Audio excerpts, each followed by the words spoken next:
Greetings. Welcome, everybody. Thank you so much for joining us at Space Cowboy Books Online. I am your host, Jean-Paul Garnier, and tonight we are here to celebrate L. Ron Hubbard Presents Writers of the Future, number 39. We are here with many of the winners from this volume, and we will be having some reading shared with us, as well as an interview portion of the event. If you should have any questions during the event, please drop them in the chat, and we will try our best to get to all of them. Also, for everyone in the audience, if you could please keep yourself muted, that way we don't accidentally interrupt any of our wonderful authors sharing their work. We're going to start off with some excerpts from the book, and we're going to begin with David Hankins. David Hankins writes from the thriving cornfields of Iowa, where he lives with his wife, daughter, and two dragons disguised as cats. His writing journey began in the oral tradition of convincing his daughter to go to sleep with inventive stories. That usually backfired. After years of just one more story, David began transcribing his midnight ramblings in an attempt to keep his storyline straight. Children are ruthless in identifying mistakes in fairy tales. David writes lighthearted speculative fiction because that's what he loves to read. And, this is the important bit, there's not nearly enough humor in the world. David aims to change that one story at a time. David joined the U.S. Army after college, and through some glitch in the bureaucracy, convinced Uncle Sam to fund his wanderlust for 20 years. He has lived in and traveled through much of Europe, Central Asia, and the United States. Now that he's retired from the Army, David devotes his time to his passions of writing, traveling with family, and finding new ways to pay his mortgage. I'm going to hand it over to David to read an excerpt from his story. Thank you. So this is Death and the Taxman. I, the Grim Reaper, terror of men's souls, shall forevermore despise Mondays, because that was the day I met Frank Toteman. That was the day I became Frank Toteman. I found him having a heart attack in his dingy office on the third floor of the Colorado Springs Internal Revenue Service Tax Assistance Center. What a mouthful. They should have named it the Land of Evil Auditors. Frank was a balding, pudgy man without a single sharp edge. His cheap suit strained its buttons. I stopped time, and Frank gasped, clutching his chest and drawing relieved breaths. I pointed a bony finger, let my eye sockets flame a bit for effect, and intoned, "Frank Toteman, your time has come." Frank sat back, threw me a broad smile, and said, "Cup of tea?" He produced a thermos and 2 teacups from under the desk. How touching! Nobody ever offered refreshments. It's a lonely half-life, being death. So I enjoy sharing folks' final moments. They usually complain about being too young to die, or attempt to cheat me, but I don't mind. They're the only conversations I have. I nodded with gravity and grace. What a fool I was. Never accept tea from a dying auditor. I took a sip and coughed. It tasted of blood and ashes. Abrupt pain seared my bones, dropping me to my knees. The world spun, went dark, and with a distressing stretch which ended in a pop, I found myself sitting in Frank's chair, staring across the desk at me. I blinked, shocked to have eyelids, and blinked again. No, that wasn't me. Frank Toteman's spirit, a mirror image of the body I now possessed, grinned stupidly in death's cowl, in my cowl, clutching my scythe, crafted by the devil and blessed by the Most High. It gave me power over human souls. Of all the cheek! I lunged across the desk, caught my hip on its edge, and sprawled across audit reports and tax returns. Breath whooshed out of me. Unfamiliar with a human body, I forgot to breathe in. Stars flashed before my eyes. Frank jumped back, holding my side high like a bully taunting a child. I flopped onto his chair, which rolled back with plastic protests. I sucked in a breath, time resumed, and my heart pounded in my chest. Frank's chest. Whatever. I grabbed the spilled teacup and sniffed it. It smelled of anise, copper, and magic. My eyes went wide. How? I asked, then flinched. the Grim Reaper should boom and intone, not squeak like a scared bureaucrat. Frank's grin became a smirk. Ancient soul transfer spell. Sumerian, I think. Doc said my heart was failing, so I nailed the timing of your arrival by taking poison.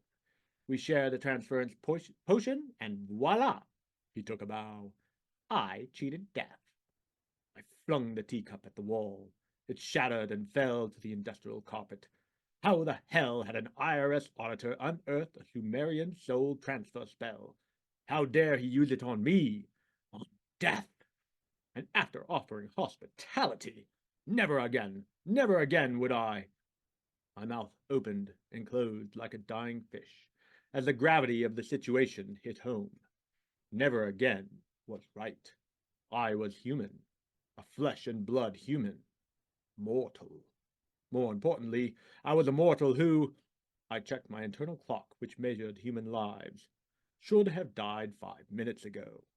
My gaze flicked to Frank, to the side in his hands.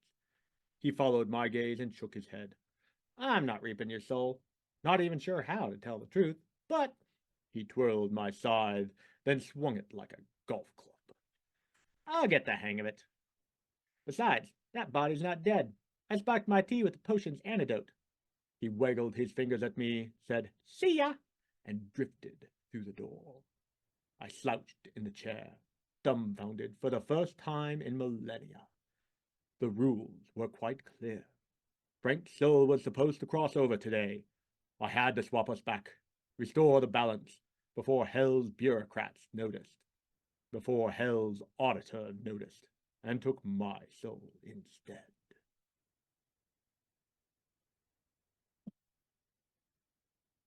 So that was Death and the Taxman. Thank you so much for sharing that excerpt, David. A wonderful story. Next up, we have Jason Palmentier. Jason Palmentier is a stay-at-home dad who lives in central Pennsylvania with his wife and 3 sons. A former software developer, he now writes speculative fiction and has been fortunate enough to work on screenplays, the short film Hunter, independent comics, Lord of the Cosmos, Ugly Studios, graphic novels, Plague, Maricosia, Enterprises Limited, short story collections from Zombie Needs Brains, and full-length books. When not writing, he enjoys introducing his kids to 1980s culture, encouraging his kids to be creative, and watching his kids ignore his advice. I'm going to hand it over to Jason for reading an excerpt from the book. Okay. Thank you. All right. My story is Under My Cypresses.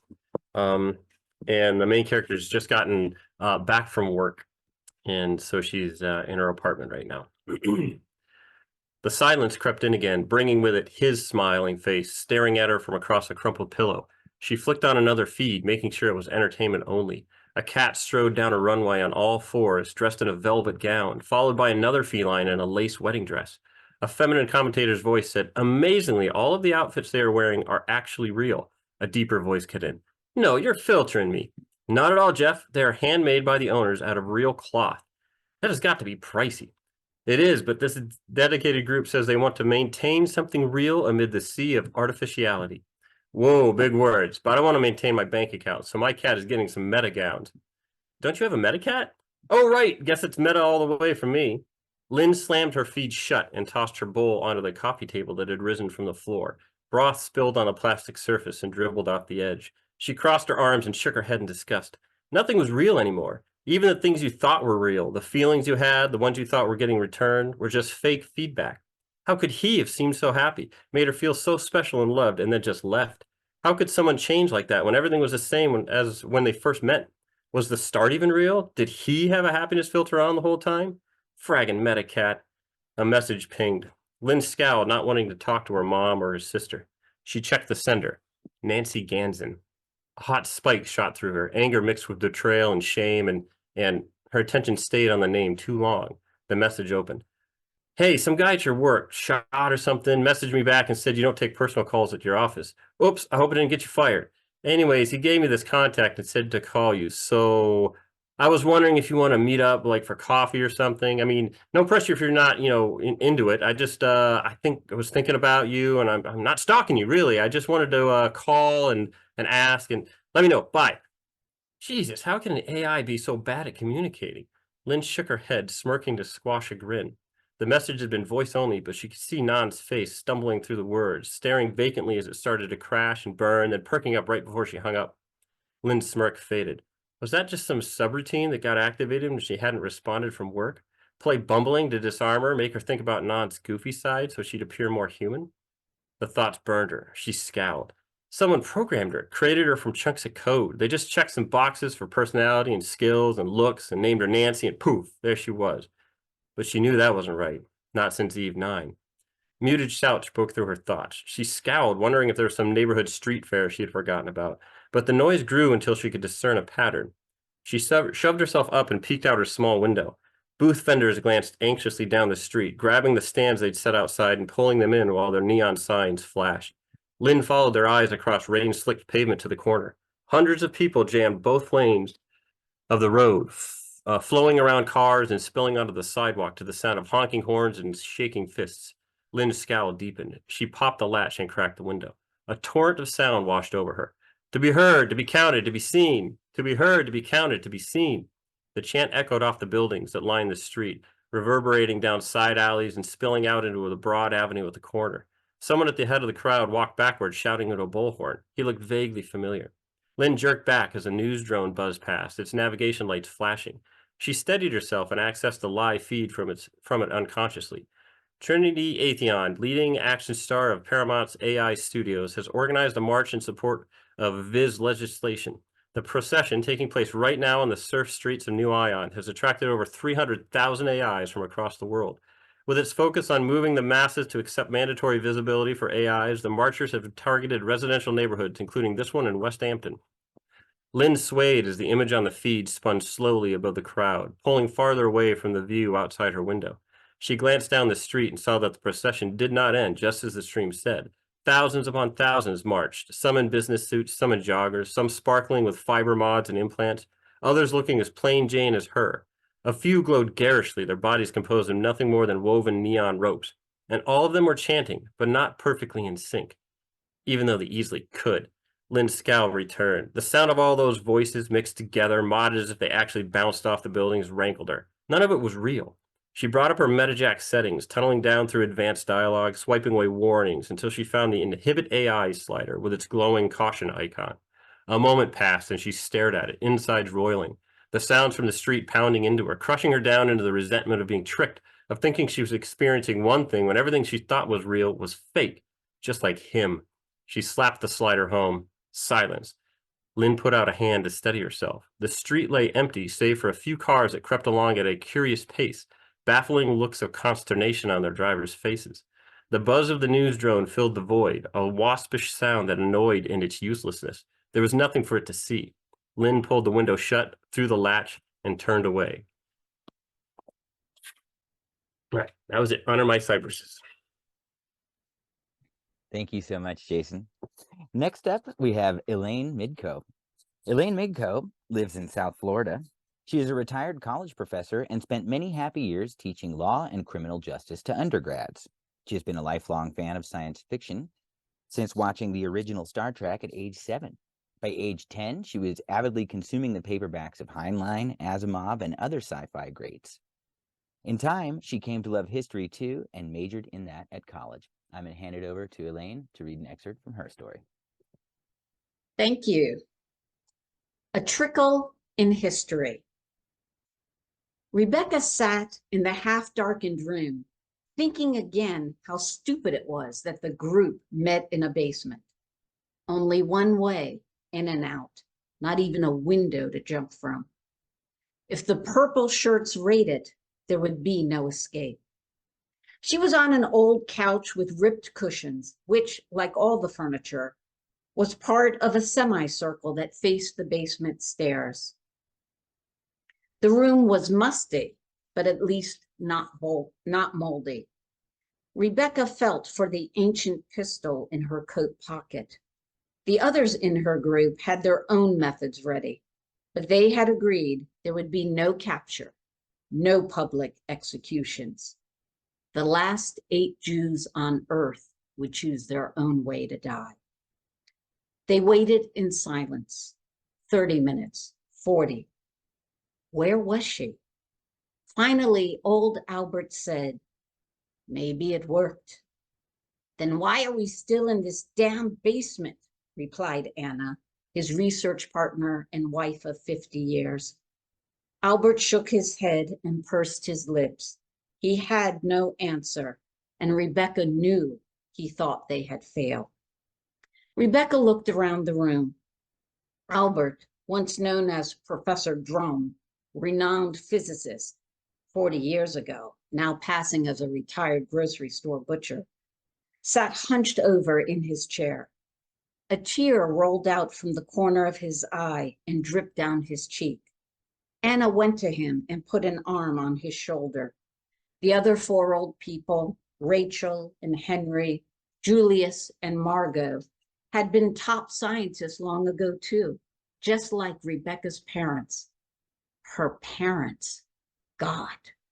She had actually believed her parents were simple folks, Papa a postal worker and Mama a kindergarten teacher. On her 13th birthday, her parents had brought her to a different darkened room, hidden in an obscure building. Her bat mitzvah day, they called it. And there, in the presence of Albert and Anna and the others, they told her she was Jewish. They told her everything. When they were done, Albert had said to her, "Now you know. According to the purple shirts, the last Jews of the world were eliminated in 2182 when they finally took over Switzerland. Maybe so, except for us. We've never found anyone else. Maybe you are the last Jewish child born in Europe, born in the world. You can betray us if you wish, or you can take up your heritage." And so for the past 15 years, she learned. She lit candles at Hanukkah and read at Passover Seders. On years when Yom Kippur fell on a weekend and she didn't have to deal with school or work lunches, she would fast. When her parents died, separately but both at home, thank God, she arranged for their burials and thanked the priest who performed the services. The others had come to her home afterwards, maintaining their false identities, of course. But Albert and Anna made sure to be the last ones there. Then they took her hands and Albert said, "Now we will sit Shiva." And he had explained the Jewish mourning rituals. The sound of furniture being moved upstairs echoed into the basement. She felt again for her pistol. Henry went up the basement stairs, a large machete in his hands that seemed too big for him. He stood by the door, machete raised, his arms shaking from the weight. Then came the knocks. Knock. Pause. Knock. Knock. Pause. Knock. Pause. Knock. Knock. Knock. Albert rose from his seat. "Let her in, Henry." Henry unlocked the door and opened it, stepping aside so that Irena could enter. Despite her age and arthritic back, she walked down the basement stairs without using the handrails, clutching the top of her purse instead.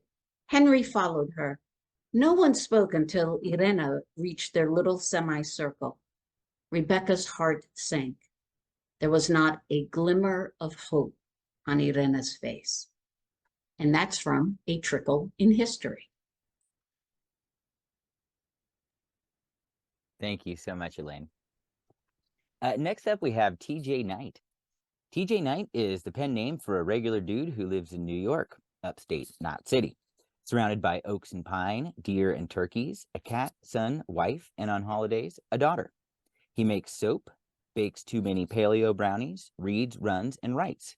His favorite authors are C.L. Going, Leonie Taylor, and John Stakely. While this may seem an eclectic group, he reads more for style than content, and oh, the style. You can find his flash-length works in everyday fiction and daily science fiction. His longer works appear in Future Finalist Publishing Starlight series, where he served as editor for Volume 2. I'm going to hand it over to TJ to read an excerpt from his story. Thank you. Everyone can hear? Quick thumbs up from you guys? Okay, cool. Just double checking. All right, my story is called The Fall of Crodendra M. I'm in my cubicle long before my overnight shift begins, face pressed to the visor of my ultrascope, which rises to the ceiling like an organ pipe. Within Net One's Houston high-rise, I inhale the pungent and sweet vapors of my fellow tuners' espressos and junk drinks while we scour the heavens for alien entertainment. Finding something new is a challenge, as we've already got planets where the apex predators are insects. Others have dinosaur-like creatures the size of houses, and several Pompeii-style events where you can watch lava flow toward fleeing civilizations. Wipeouts are Net One's most popular reruns. I spot a speeding asteroid by only the faintest hint of reflected sunlight. My display indicates it's new, so I tap out a string of numbers on my smooth glass desktop, then pause. "Where are you going?" I murmur. "Shh," one of my coworkers chides. "No, you," I give my usual mature retort. I followed the asteroid's trajectory to a planet. Impact in 2 weeks. Like instinct, a thrill runs through me. This is it. Corporate adjectives like hot and wicked spin through my mind. I can already hear the blip ads repeating the word destruction. I tune toward the planet just as my rational mind takes over. Oh God, please be uninhabited. A salty drop traces down my forehead to my nose and tickles until I sneeze. "Shut up, Hank!" someone yells, followed by a chorus of shh. Tap, focus, tap, tap, adjust, zoom. I sail over the planet's surface, seeing vast algae-covered oceans, barren mountains cut by flowing rivers, and finally, a ramshackle hut. Damn. Impacts are awesome. Extinctions are not. Around the hut are long rows of cultivated violet fronds waving in a breeze, black leafless trees from a nearby wood. I find workers hunching over, picking. A bipedal child, short, brown skin like tree bark, holding a ball. The child looks toward the sky. I'm about to erase the coordinates, forget I ever found this doomed planet, when the child and I make eye contact. Whoa! I rear from my scope so hard I crash into Mitch Frost behind me. "Hey, watch it!" I stand, run my hand over my short black hair. "Sorry, After an annoyed humph, Mitch says, "What?" "He looked into my eyes," I say, dazed, pointing. I think he's a he, anyway. "He saw me." "Dreamer," someone accuses. I can sense their contempt. Nevertheless, they sacrifice precious scope time and get up and crowd around my external display. "Some kind of wormhole?" Carlton Jacks asks. "Technologically speaking, our scopes could penetrate one," Mitch replies. We all watch the child kick his ball around a hand-hewn table. I sit down, spin my scope in frustration. I should have kept quiet. "If there's a wormhole," Carlton says, "then everything we see is live." My supervisor, Bill, appears at the end of the row, short and mid-50s, and so gaunt I'd swear he was doing melt, but for the weekly drug tests we all take. "Hank Enos, you glorious young man, you." He approaches my cubicle, and my cubicle mates part like the sea. "Not a year out of college, and you find an extinction event. Watch for a fat bonus in your next deposit." Bill got here quick. He must have been monitoring me. Extinction. Mitch leans past me and taps my desk. A moment later, he finds the asteroid. "Hot," he whispers, slow and dramatic. "Keep my bonus," I say. "Just don't broadcast.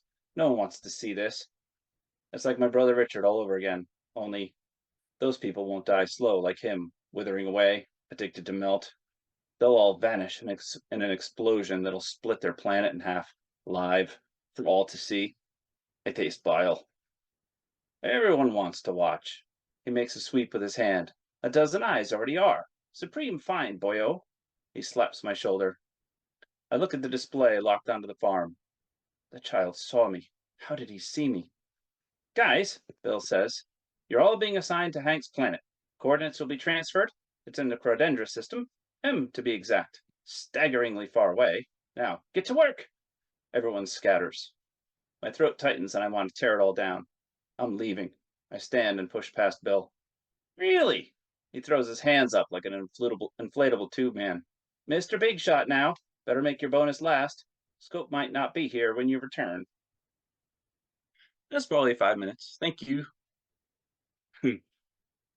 I wasn't keeping track. Thank you so much, TJ. Wonderful, wonderful readings all.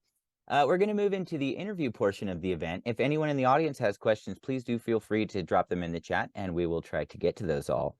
I'm going to start off with some questions individually for each of you regarding your stories, and then I've got some questions for all of you. So let's start with David. Your story is hilarious, and I wanted to ask you, can you tell us about integrating humor with speculative fiction, how this works for you, and how do you know when it's working and when it's not working? Because humor is notoriously difficult to write. It is. So when I write humor, instead of looking for how to make things worse as you go through the try-fail cycles, I ask myself, okay, how can it be a little bit more ridiculous?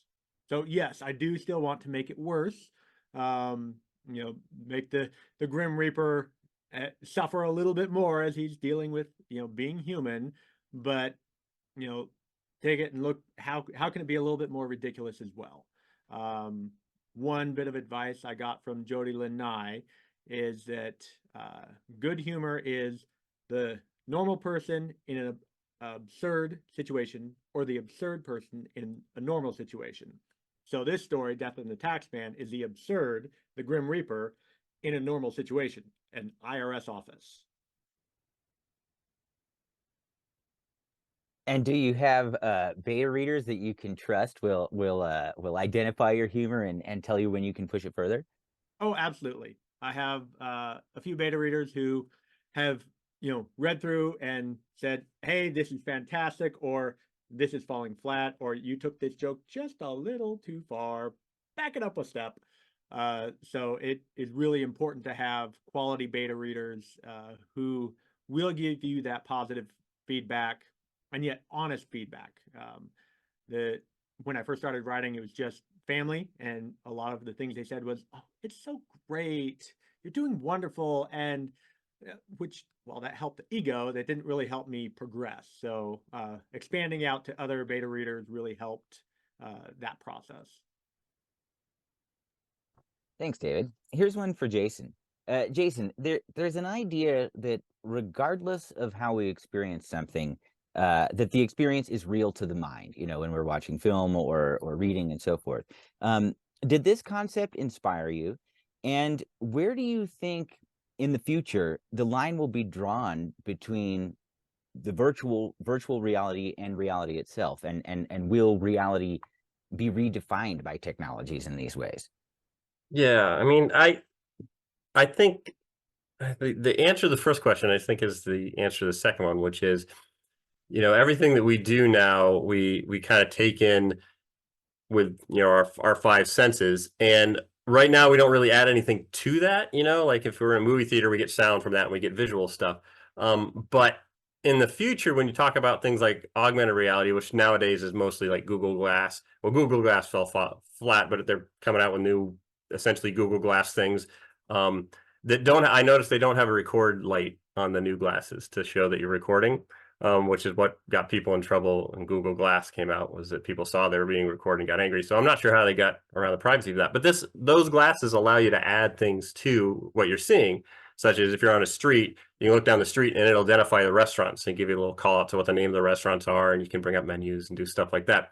Also, you can get like GPS stuff on. So that now is added stuff to your senses. And you could technically with those do things like make the restaurant, have a blue front and have a different sign out front, that if somebody who doesn't have the glasses on doesn't see that. They don't see a blue front. They see whatever, brown or whatnot is. So once you get to that stage, the first question you ask comes into play, which is, well, what's the reality? If everybody has a Google Glass on or whatever, and they're looking at this building and you ask them what color it is, they're like, oh, it's blue. But if some people do and some people don't, then some people say it's blue and some people say it's brown, and now you're like, well, who's right? Who's got the real reality? Nowadays we would say, well, the people saw it brown because you added something to that reality. But I think in the future it's going to be a real good question of like, well, if 90% of the people are seeing blue, then you question which one's the reality. Like, reality is what we all agree it is. And so at that point, more people would agree that it's blue than it's brown. So those things, I think, are going to make it so that your second question is is very valid. What is reality when everybody has access to this augmented state?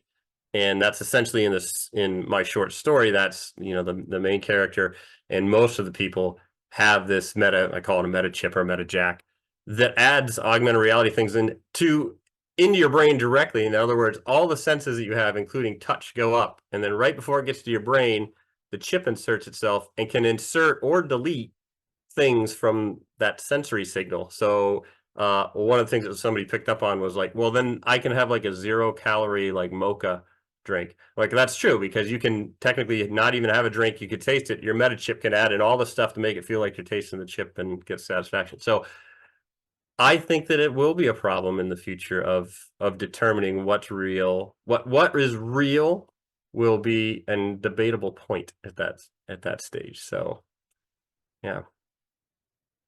And what do you think is going to be one of the most dangerous and or positive aspects of what we consider our consensus reality being interfered with by these technologies? Yeah, I've actually, from the story, my story is very short, and I was just going to center it on one character and just have, you know, say, oh, this is how they come to terms with this. But then I realized, well, how they come to terms with it is determined by how society views all these things. So I had to, like, all those concepts are in there sort of in the background. So I decided, well, those are all very interesting things, and it leads into that question of like, what does society look like after you have this sort of meta capability? And it's, as I started to write I'm doing a book on it, and as I'm starting to write the book on it, I'm like, there are some major implications, because, you know, now you are essentially hacking. You can hack computers now and add things, and you know viruses and stuff to computers. Now you can hack people technically, right? And if you are one instance of where this gets really confusing is in the book or in the story, you know, AIs appear as humans and you can't discern them differently from other humans. And if you're sitting in a room or whatever, if you were to run at them and try to like jump through them, then you could jump through them because physically they aren't there. But if you want them just kind of pushed on them, you get the feedback that they were there.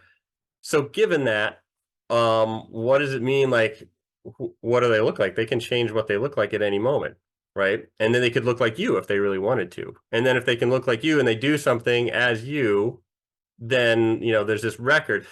Now, I think the way all of this stuff gets turned from a complete dystopia is the concept of the Internet of Things, which was a big deal a few years back, which is everything is there and it exists in this meta world, but it's all identified. Everything has an ID on it. And so because of that I think is what will keep the world from being sort of that dystopia where you don't really know what's going on. Because at the heart of it, there's some globally unique ID or whatnot that identifies everything in the world for what it actually is, despite what you're seeing and, you know, your other senses. So that's a long answer that doesn't necessarily, the positive, I think, is the fact that we're just seeing it now with AI, is that you as a person with AI now can create things that you couldn't create before because you didn't have the talent or you didn't have the time or you didn't have that kind of stuff. And I think in the future with this stuff, you will be able to create more easily by simply thinking about it. You know, the idea of taking what you have in your mind and making it real. Well, you can make it meta real in this future very easily if this chip can somehow sort of read your thoughts, you know what you want and can just project it and make it real. So that would be the most positive thing of, hey, I have this great idea and then I can literally visualize it and it appears without me having to, you know, jump through hoops and get teams of people together to make it real. So, yeah. Fascinating. Thank you, Jason. Elaine, so you took one of the most absolutely classic science fiction tropes and completely turned it on its head. What made you decide to do this? It's funny you said that, because as I was writing the story, I took a time travel time travel writing workshop, not time travel workshop, a time travel writing workshop. And the last thing that the author said, and she was a very successful author, was, for heaven's sakes, don't use this plot point. Everybody uses this plot point. Don't do it. And I don't want to give spoilers, but that was exactly what I was writing. I thought, oh no, oh no. But I laughed. What made me decide to do it was simply just thinking about how things could be different and how little things could make very, very big things be absolutely different. And also, as you mentioned, the trope, which everybody, it's obvious very early in the story what it is, but it's an attempt. I guess I'll say it. I won't spoil it. It's an attempt to stop Hitler. So of course that's such a common storyline, but here it's not in the traditional way. It's trying to find a different way of doing it, and I would argue a kinder way. And I like the idea of finding kinder ways of doing things. I really like the idea of compassion being where solutions lie. And I don't want to say much because I don't want to give anything away.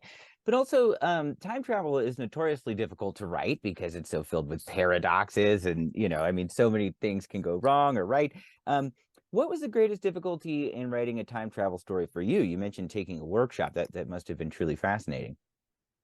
It was. It was a lot of fun because the person who led it was talking about all the different styles, like what you said, the paradox idea, the loop idea, the idea that it's actually multiverses, that, oh, you can't change your own reality, but you can, go to a different multiverse and live that one. For me, for this particular story, I think what was interesting is also the ethical question. What do you do if you desperately need to change history? So you want to go back in time travel, but in doing so, you're going to change everybody else's too. And is it ethical to do that? And these folks decided that yes, it was. Or they decided they didn't care. I mean, it all depends how you read the story. But for me, that was an interesting aspect of it. Another interesting point with writing time travel is that it does involve, assuming the time travel is going into a historical period, it does involve quite a bit of research. I ended up doing a lot of research just to make the story work for those who might actually decide to go back and check some history books. So I was a little bit surprised by that because I kept having to change certain plot points, like, oh man, seriously? You mean I've got to switch it to this year? I've got to do this, I've got to do that. But it was a great deal of fun to write. Even though I guess it's not necessarily a fun story, but it was fun to write. Well, it came out very compelling, and I applaud you for taking such an overused trope and making it completely fresh. That can be very challenging. Next up, TJ. In a way, your story, at least how I read it, is about the callousness that develops from voyeurism. What dangers do you think our culture faces as we become increasingly vicarious in our experience? I was sitting here thinking, there's no question you could ask me that I don't know the answer to, because I know my story really well. I don't know that one. Uh, so say it again. Sure. So the way I read the story, at least, is it's sort of about the callousness that develops from a voyeuristic culture. Okay. And what dangers do you think our culture faces as we become increasingly vicarious in our experience? Or you can talk about the culture in the story too, if you'd rather not talk about that. Yeah, it's I could talk all night about it. I'm trying try to sum it up. One of the things that I read today, in fact, was that how cable TV and even streaming, people are falling away from that. They're not watching as much of that. But live sports is still rocking and rolling. And I don't know why, I guess. What's the huge draw of live sports? It's fun, it's exciting, it's dramatic, all the normal stuff. There's a story, there's characters, but for whatever reason, that's where society is going right now, and they're tracking that. So I don't know that there's necessarily a problem with that, I guess.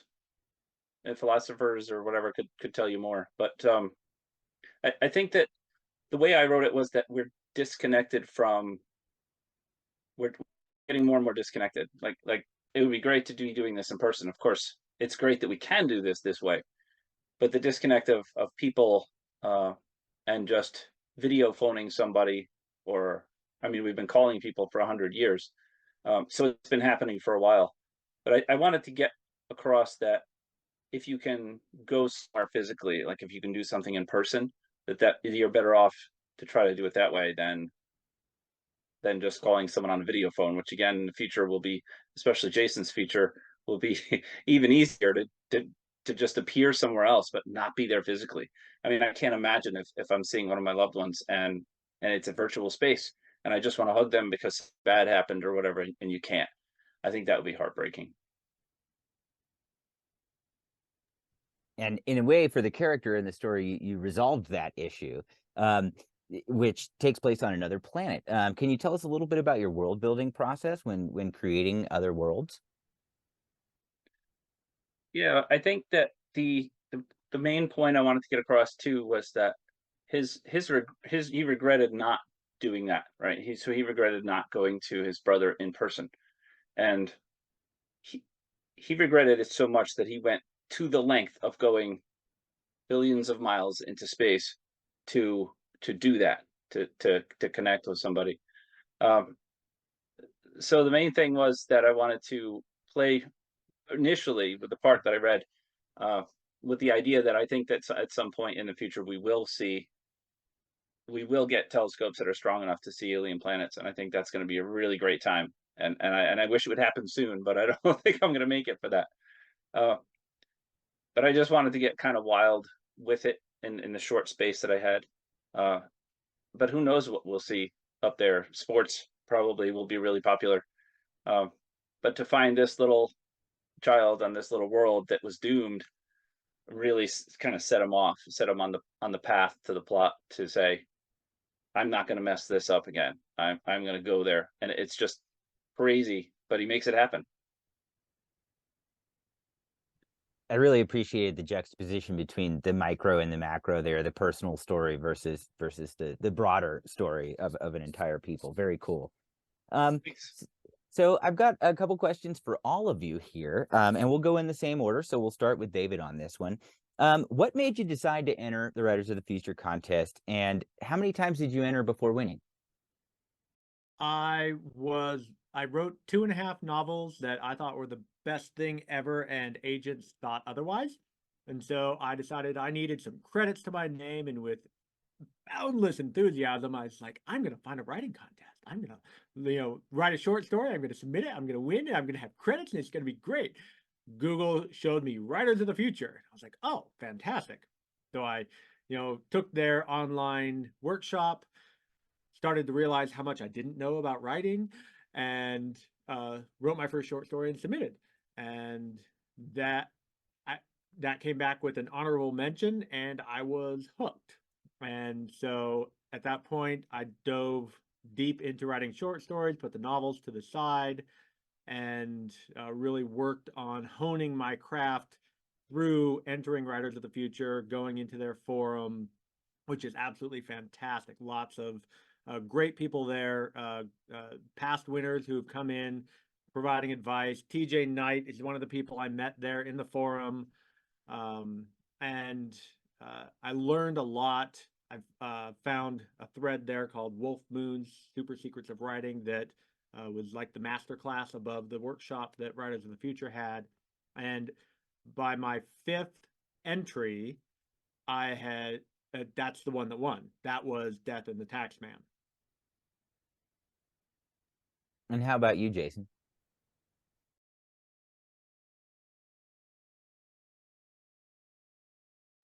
Had to find my cursor. Okay. Actually similar to David's in that, like, I started writing and I wanted to write books, like novels and stuff like that. So I started on that, and my brother, after I wrote one or two, my brother was like, well, my older brother Joshua Palmetier is a fantasy writer, and so he had books published out in the early 2000s, and so he said, well, why don't you try some short stories? And he pointed me to Writers of the Future.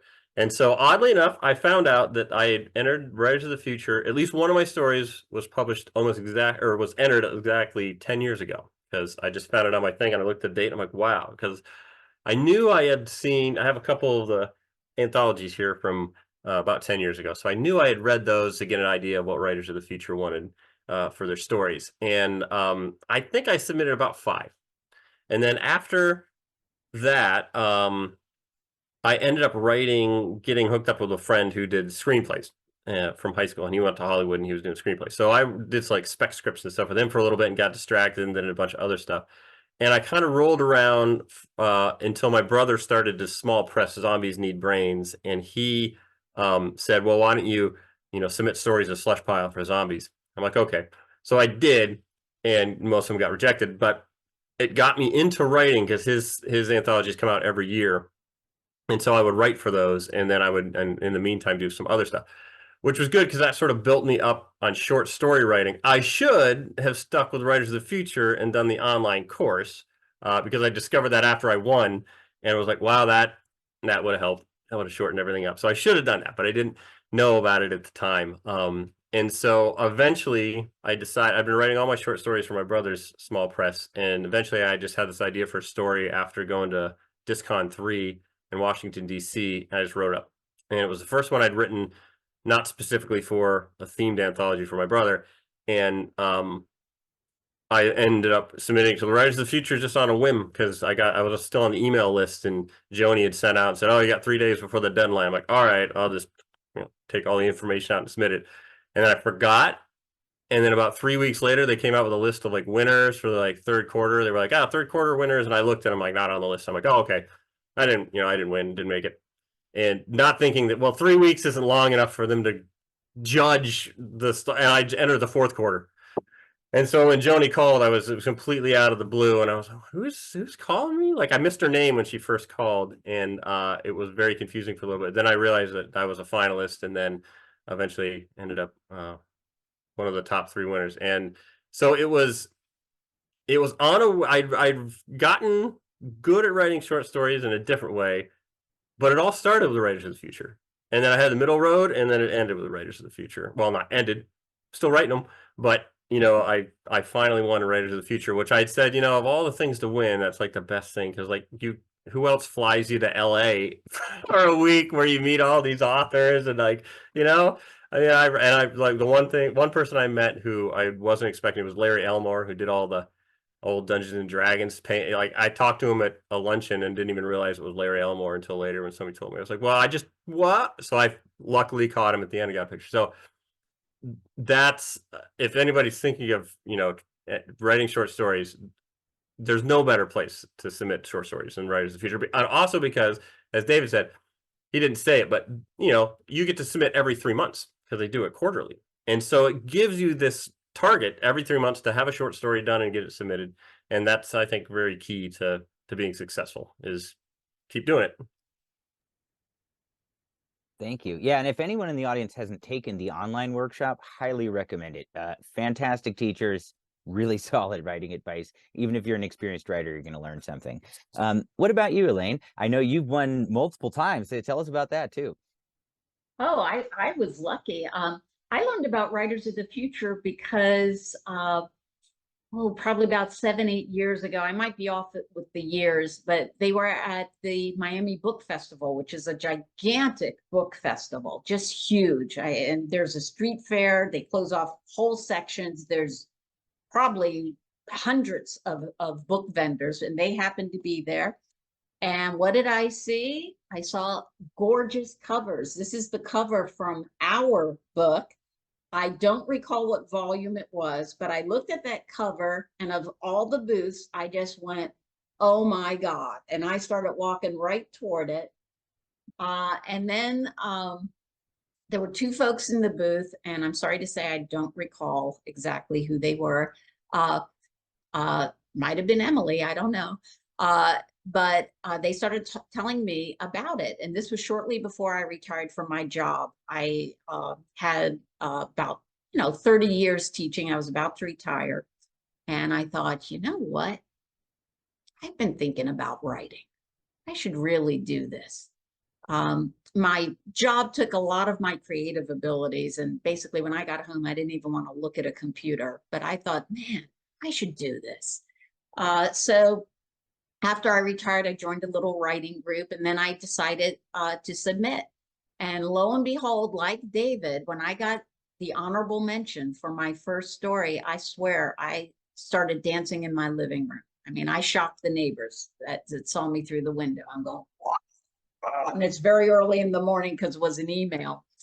And it's such an encouragement. Jason mentioned that it's every 3 months. I think it's a very simple idea, but it's brilliant that they do it that way instead of a once a year thing where they pick 12 winners at once. It's every 3 months. And I just thought, I can do this. I can write a story in 3 months. That's not going to kill me. I could do this. And the other aspect that was encouraging, at least at the beginning, was I liked that it was anonymous. You know, that way I thought, well, if I create garbage, so what? Nobody's going to know that I did that. So then I'll send it in and we'll see. And this is also important for me, especially as a beginning person. I like that the contest is free. A lot of contests charge you. And if you keep doing that, you're going to start spending a great deal of money. So it was free. And then they had, as you know, as they spoke, the online class, which is absolutely fantastic. The folks in the forum, TJ is highly influential in the forum. I call him the king of the forum. And he's wonderful. And he's representative of so many people there who are cheering for you. This is a contest, but it's not a competition. Everybody who's there celebrates when others win.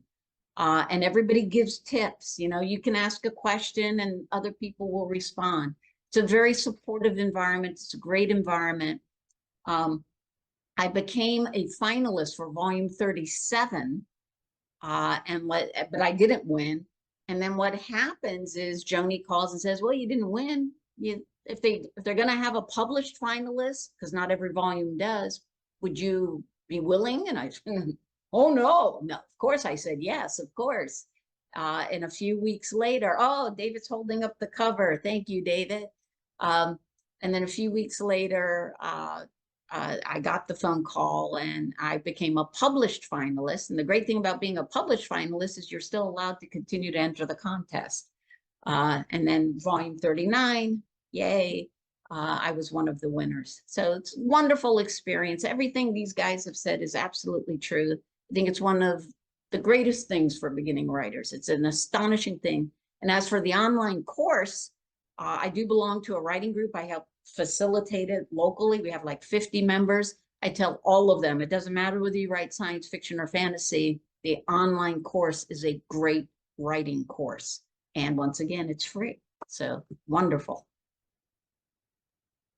And how about you, TJ? And if you don't mind, TJ, also tell us a little bit about your work with the forum. Science fiction is very unique in how community-minded it is. You know, it like Elaine said, it's not a competition. Science fiction has the attitude of pay it forward, a real community spirit. If you could speak to that a little bit, TJ. Well, yeah, no, that was a great way to put it. Well, I've been in the forum for a long time. I think I'll answer your question for David when you asked him how many times he had submitted. This was my 32nd submission over 12 years. So I averaged about 3 per year. So no regrets. A lot of times I would just work on something longer, so I couldn't do 4. But it took a while, and I joked about it during my speech, how long it took.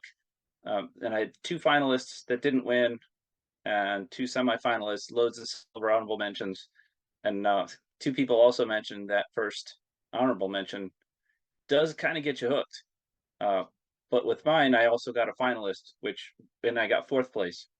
So that was kind of like, okay, if I got 4th place, certainly I can just go 1 number higher, right? And that was 11 more years that took. But the forum's great. I just like being in there. I work from home, and I work in front of a computer all day long. So I'm pretty much in the I don't sit there all day long waiting for someone to type something. But if somebody comes in with a question and I don't see that someone else has answered it, then I'm going to answer it. Was that what you asked?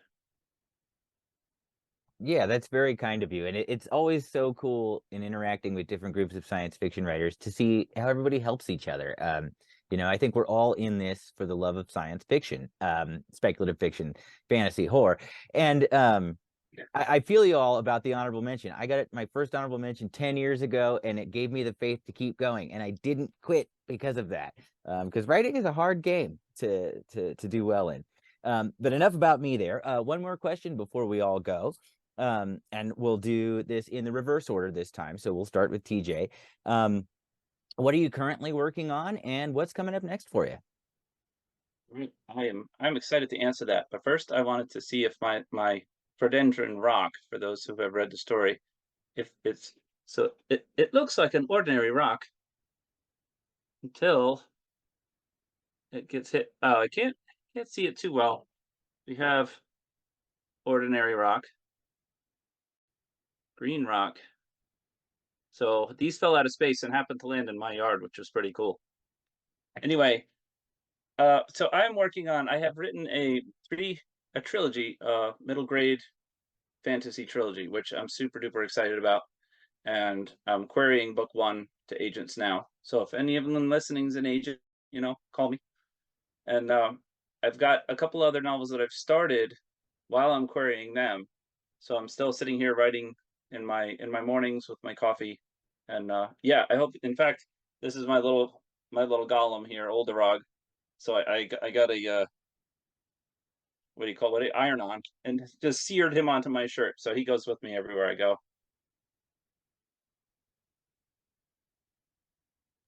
Very exciting. Good luck finding an agent for those. What about you, Elaine?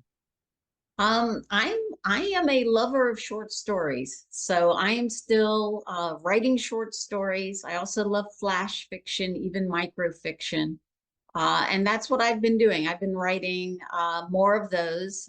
In fact, one was submitted just yesterday, so fingers crossed for that. That one's for an upcoming anthology.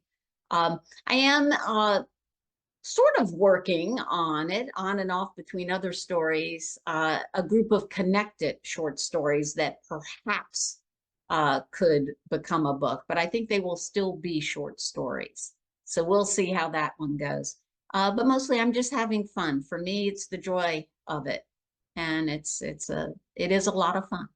And I think, was it David or Jason? One of them said that the week that you get with Writers of the Future, one of the best possible weeks you could ever get, because that's like the pinnacle of fun, where you get to meet the other winners, but then you also get all of I met Rob Sawyer, you meet so many of them. And it's just terrific, and you get to learn a lot. And I enjoy that as well. I could tell right away before the show started that it makes a tight-knit group pretty quickly, going through the whole experience together. So what about you, Jason? What's coming up for you?